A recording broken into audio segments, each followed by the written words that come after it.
শহীদ প্রত্যেককে আল্লাহ আপনি কবুল ও মঞ্জুর করেন, প্রত্যেকের পরিবারকে হেফাজত করেন।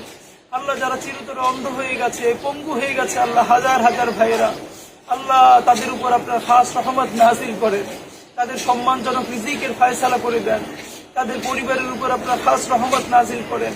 আল্লাহ আমরা জাতি হিসেবে যেন আল্লাহ বাংলাদেশ রাষ্ট্র যতদিন টিকে থাকে ততদিন যেন আল্লাহ আমাদের এই শহীদ ভাইদেরকে সর্বোচ্চ সম্মান জানিয়ে আল্লাহ তাদের কোরবানির বিনিময়ে একটা ইনসাফের রাষ্ট্র কায়েম করতে পারি, সেই তৌফিক আপনি আমাদেরকে নসিব করেন। ইয়া আল্লাহ শহীদদের পরিবারগুলোকে আপনি কবুল ও মঞ্জুর করেন। আল্লাহ আমরা আমাদের যে ভাইয়েরা আমাদেরকে উত্তরসূরি হিসেবে রেখে গেছে, আমাদেরকে তাদের যোগ্য উত্তরসূরি হিসেবে কবুল ও মঞ্জুর করেন। রব্বানা তাকাব্বাল মিন্না ইন্নাকা আনতাস সামিউল আলিম ওয়া তুব আলাইনা ইন্নাকা আনতাত তাওয়াবুর রহিম। আলহামদুলিল্লাহি রাব্বিল আলামিন।